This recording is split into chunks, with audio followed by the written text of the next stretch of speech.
Bonjour l'ami. Alors que j'écrivais la vidéo sur la parabole du pêcheur, j'avais la télé qui tournait dans le vide sur un documentaire. Alors forcément, une partie de mon esprit écoutait ce bruit de fond, parlant d'espace, d'étoiles, de relativité et de cosmologie. Oui, je sais, je te raconte un peu ma vie aujourd'hui, mais il existe un mécanisme derrière nos pensées. Elles ne viennent pas de nulle part. Elles aussi s'inscrivent dans la grande symphonie des causes et effets. Bref, à ce moment-là, je me suis demandé comment aborder cette vérité qu'est la cosmologie actuelle avec le filet du pêcheur. Et j'ai ensuite perdu mon temps dans plein de questions. Comme bien souvent, commençons par nous mettre d'accord sur la définition des termes. Qu'est-ce que la cosmologie? Futura Science le définit comme tel. Le terme de cosmologie désigne la branche de l'astrophysique qui s'intéresse à l'origine, la nature, la structure et l'évolution de l'univers pris dans son ensemble. Ouais, je ne suis pas sûr que si je donne cette définition à un élève de collège, il la comprenne complètement. Disons plutôt que la cosmologie est un instantané de ce que l'on connaît de l'univers. Autant dire qu'elle est loin d'être fixe, et surtout libre d'interprétation et de potentielles erreurs. Et c'est cool, parce que c'est comme ça qu'on avance. C'est en confrontant les modèles que l'on explore leurs limites, et que l'on peut en forger de nouveaux. Par exemple, pendant des siècles, les modèles géocentriques et héliocentriques se sont affrontés pour décrire le seul morceau d'univers que nous connaissions à peu près, le système solaire. Les deux sont en compétition depuis longtemps, puisque Aristarque de Samos décrit déjà un univers héliocentrique au IIIe siècle avant Jésus-Christ, et qu'Archimède, le célèbre Archimède, part de celui-ci pour son calcul du compteur de sable, que je t'invite à découvrir d'ailleurs. Et ne va pas croire qu'il fallait être con pour défendre le géocentrisme. Après tout, du point de vue terrestre, il paraît le plus logique au premier abord. Au premier abord, parce que, après, il faut expliquer tout un tas de choses étranges, comme le fait que les planètes semblent parfois repartir en arrière. Et donc pour l'expliquer, tout un tas de grands penseurs ont conçu une vision complexe et, ma foi, raffinée de l'univers, permettant de maintenir la Terre immobile au centre de toute chose, tout en justifiant le mouvement apparemment étrange et chaotique de certains astres. Via au hasard, la théorie des épicycles, que Wikipédia m'explique très bien. Cette nouvelle théorie, généralement attribuée à Hipparque, mais basée sur les travaux d'Apollonius de Perga, on ignore la part exacte de l'un et de l'autre, apparaît au IIe siècle avant Jésus-Christ. Les planètes tournent sur des roues appelées épicycles. Ceux-ci tournent eux-mêmes sur une autre roue appelée déférent, dont le centre est la Terre. La rotation simultanée des deux permettait d'obtenir un mouvement complexe, éventuellement rétrograde, et d'expliquer celui des planètes et de la Lune, en préservant, en grande partie, les présupposés philosophiques de l'époque. Les mouvements des astres sont circulaires, centrés sur la Terre et de vitesse uniforme. L'élaboration de ce système constitue un progrès capital dans l'astronomie antique.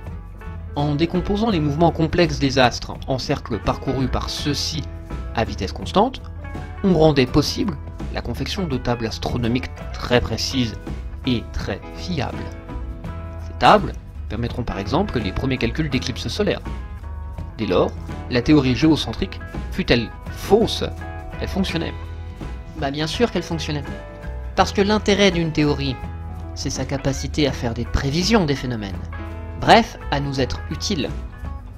D'autant qu'il existait de vrais arguments contre l'autre modèle, comme celui-ci que j'ai trouvé là aussi sur Wikipédia.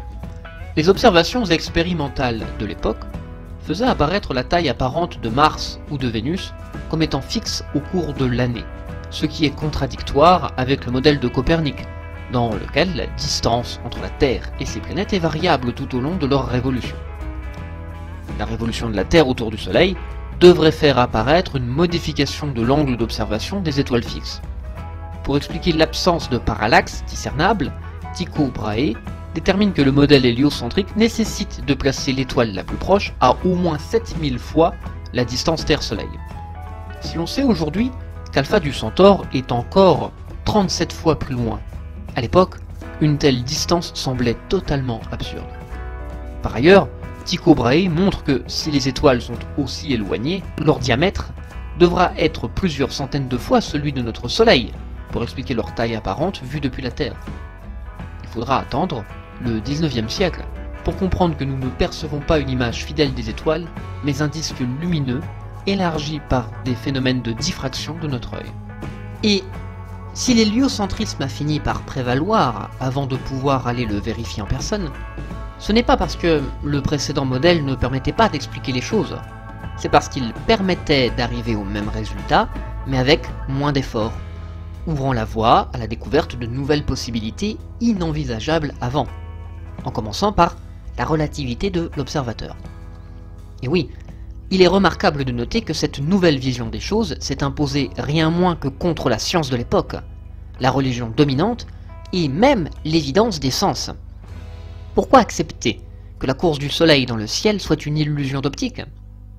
Comment imaginer que la Terre dérive dans l'univers à la manière des autres planètes?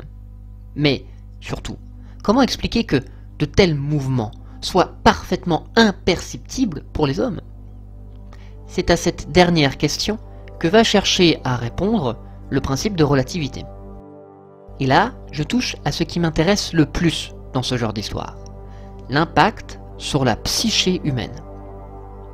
Notre vision de l'univers influence fortement notre vision de la place de l'humanité dans celui-ci. Dans le premier, l'homme est le centre de tout. Dans le second, une singularité comme une autre. Ça ne se vit pas tout à fait de la même manière. En continuant mes recherches, je suis tombé sur encyclophilo.fr, qui me semble bien résumer cette situation. Je vais le citer. La cosmologie est la science de l'univers conçue comme un système physique. En tant que telle, cette science soulève de nombreux problèmes philosophiques. D'une part, en traitant de questions comme quel est l'âge de l'univers est-il fini, quelle structure globale a l'univers, la cosmologie enquête sur un terrain jadis réservé aux mythes, aux religions et aux systèmes métaphysiques.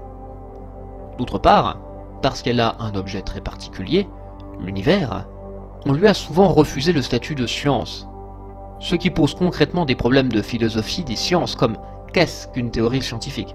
Peut-on admettre n'importe quelle hypothèse qui est en accord avec les observations?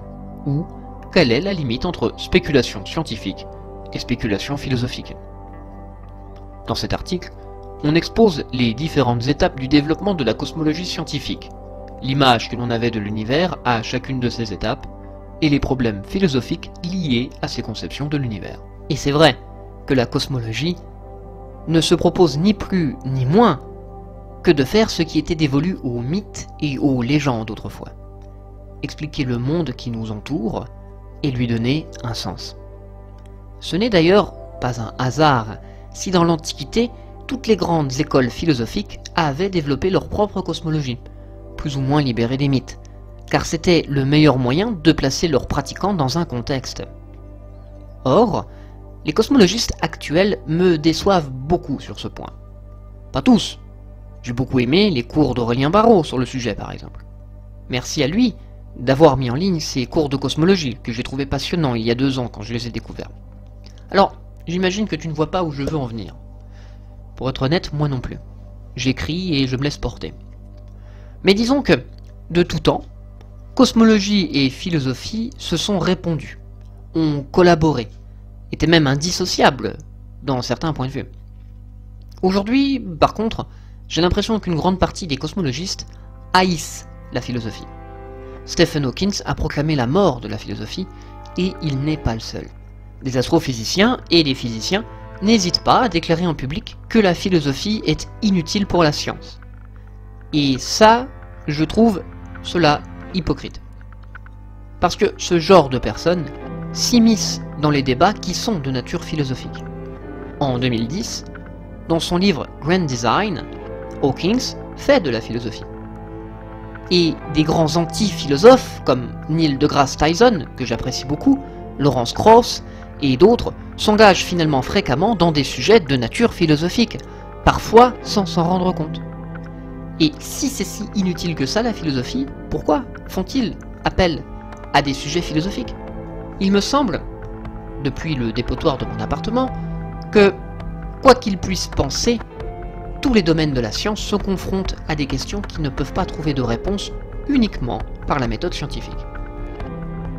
Et je sais que le prétendre, c'est prendre le risque de se décrédibiliser d'emblée. Aussi, laisse-moi te dire en détail ce que j'entends par là. Que les scientifiques examinent la meilleure manière de tester une théorie, ou comment le modèle théorique correspond à la réalité, pour moi, ils font de la philosophie. Et de par son statut d'étude de l'intégralité de l'existence, la cosmologie est la discipline idéale pour s'en rendre compte. Au cœur même de la cosmologie se cache une croyance. Et oui, je pèse ce mot. Le principe cosmologique suppose à une très large échelle que l'univers est homogène et isotrope. On va définir les termes.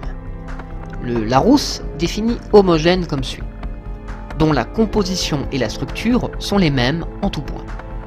Et il définit isotrope par, se dit d'un milieu dont les propriétés macroscopiques en un point ne dépendent pas de la direction. Dans la plupart des liquides, des gaz et des solides amorphes, comme le verre et la résine, les propriétés physiques sont les mêmes dans toutes les directions. Par exemple, je me trouve sur un bateau au beau milieu de l'océan. C'est l'exemple classique que j'ai lu une bonne douzaine de fois. Eh bien ma vision devrait être la même dans toutes les directions. Elle est donc isotopique. Une vaste étendue d'eau homogène. Sauf que, dans ma tête fêlée, je me dis que ce n'est pas toujours le cas. Quand la Terre est en vue, ma vision n'est plus isotropique. Et si je me rapproche des côtes, la surface de l'eau semble perdre de son homogénéité. N'est-ce pas étrange?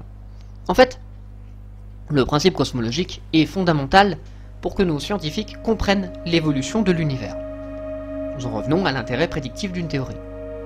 Sans ce principe, nous serions bien en peine pour expliquer l'histoire de l'univers, se développant à partir d'un plasma chaud et se refroidissant pour former le réseau cosmique que nos appareils ultrasensibles observent aujourd'hui. Afin de présumer de l'homogénéité et de l'isotropie, ceux qui se sont penchés sérieusement sur la question durant ces derniers siècles ont d'abord fait la moyenne sur des différences insignifiantes à si grandes échelles, du genre des planètes ou des galaxies par exemple, qui ne sont au mieux que des petits pixels dans la vaste image dont nous disposons. Le principe cosmologique est donc, avant tout, un principe statistique. Il n'est vrai que si nous l'appliquons à une échelle suffisamment grande. Mais dans la folie qui me caractérise, je ne peux m'empêcher de dire que même là, eh bien, il est peut-être faux. Je me dis que l'univers, si je me fie à quelques études, comme celles que je te mettrai en description, n'a pas besoin d'être homogène. La théorie de la gravité d'Einstein fonctionnerait très bien aussi s'il ne l'était pas, et qu'elle a de toute manière pour conséquence de faire grandir les structures sur la durée, exagérant de facto les petites différences initiales. La science reste donc dans un état d'hésitation. Du moins, est-ce ainsi que je le perçois, moi qui ne suis loin d'être un spécialiste de la question. Le principe cosmologique est fondamental pour décrire l'évolution de l'univers, mais nous n'avons pas encore réussi à démontrer que c'était nécessairement vrai.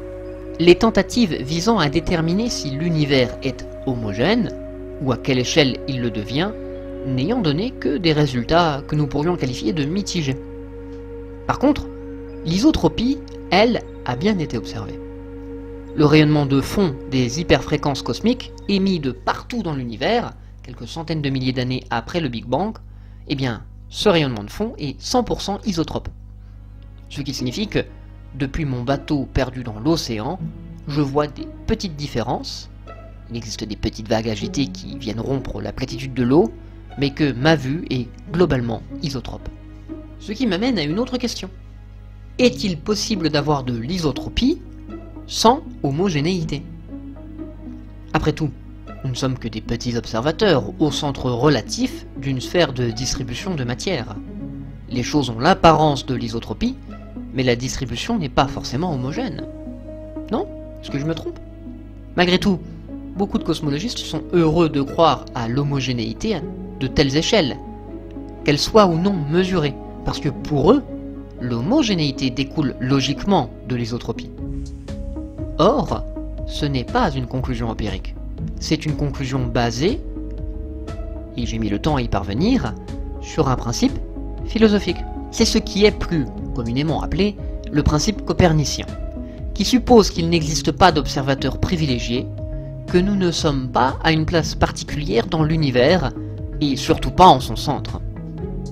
En vertu de ce principe, l'univers doit être isotrope partout, de tous les points de vue, et pas seulement du nôtre. Sauf que pour que cela soit vrai, l'univers se doit aussi d'être homogène. Aucune pensée ne vient de nulle part, disais-je. Si tous les bateaux sur l'océan ont le même point de vue isotropique, alors c'est qu'il n'y a pas de côte qui rendent les choses différentes. Donc l'océan doit être le même partout. C'est ça, le principe copernicien. De nos jours, le principe copernicien est si profondément ancré dans la pensée moderne que pas mal de cosmologistes le confondent avec le principe cosmologique. En tout cas, c'est comme cela que moi je l'ai appris à l'école. Mais si je suis vraiment honnête, le principe cosmologique n'est qu'une version plus générale de celui de Copernic, puisque par principe, dans un univers homogène et isotropique, il n'existe pas d'observateur privilégié ou d'endroit spécial. Sauf que le principe cosmologique peut être testé scientifiquement. Pas le principe copernicien, qui s'accepte comme une croyance sur ce qu'est l'univers, sans jamais avoir recours à une information empirique. Qui plus est, c'est toujours une notion incroyablement moderne, et il faut bien comprendre en l'expliquant que, durant une bonne majorité de notre histoire, nous n'avions aucun problème de croire que la Terre était un endroit unique, ce qui ne rend pas une telle croyance absolument nécessaire au progrès. L'importance de ce genre de position en cosmologie, mais dans toutes les sciences, et au-delà dans toute activité intellectuelle, se traduit concrètement par la position qu'adopte une discipline vis-à-vis des arguments philosophiques. Ce qui est très intéressant avec la cosmologie, c'est que contrairement à d'autres sciences, elle ne peut tester ses théories que par l'observation. Par définition, il lui est impossible d'expérimenter, en tout cas pour le moment. À ma connaissance, dans la mesure de nos capacités actuelles, il est impossible de faire exploser une étoile en laboratoire, ou d'expérimenter tout l'univers sur Terre. Mais alors que les astronomes construisent des appareils pour observer les milliards de galaxies et d'étoiles afin de tester les modèles, les cosmologistes, eux, sont cantonnés à notre seul univers, du moins le seul à notre portée. Et en plus, ils se coltinent le handicap de ne disposer que d'un seul point de vue de celui-ci, qui n'a accès qu'à un volume limité de son objet d'étude. Niveau limitation, c'est quand même pas mal. Si bien que, tant que rien ne permettra de les dépasser, les choix philosophiques joueront toujours un rôle dans la construction et le test de nos modèles cosmologiques. Mais surtout, quand je lis ou que j'écoute quelque chose sur la cosmologie, ce n'est pas vraiment la méthode qui me fascine. Ce qui me fascine, c'est les interrogations de nature philosophique et parfois religieuse sur la nature de l'existence qui naissent de ce que j'y perçois. C'est quand même une science qui a pour prétention de traiter du commencement. L'univers commence-t-il avec le Big Bang? Qu'en est-il du temps? Nos questions ont-elles seulement un sens? Comment les singularités des points d'infinie localité, comme les trous noirs, peuvent-ils poser un problème à notre connaissance actuelle? Dois-je préférer une cosmologie cyclique, dans laquelle le Big Bang a été précédé par la disparition de certains univers passés qui auraient donné naissance à notre univers, à la manière des stoïciens de l'Antiquité et de l'éternel retour de Nietzsche, ou plutôt de celle des Vedanta? Et, puisqu'il est impossible de reproduire les conditions d'énergie de l'univers primitif, y compris avec nos meilleurs accélérateurs de particules, comment résoudre ces énigmes? Pourquoi est-ce qu'en écrivant ces lignes, cela me fait penser au concept d'Ein Sof en Kabbale, et de Logos dans la mystique chrétienne? Alors oui, je sais très bien que les cosmologistes me répondront que ce n'est pas leur travail de répondre à ce genre de questions. De même que ce n'est pas le travail du philosophe des sciences d'apporter une théorie du tout. Mais, avoue mon ami que les deux pourraient fortement bénéficier d'une collaboration entre eux. Je me dis qu'avec tellement de scientifiques coincés par des théories comme la falsification de Popper, alors même que les physiciens des particules et les cosmologistes s'embarquent dans un raisonnement anthropique confus sur le multivers, ils pourraient grandement bénéficier de l'aide d'autres questeurs de savoir et de vérité. Comparez un maximum de potentiel et peut-être en sortir de nouvelles possibilités.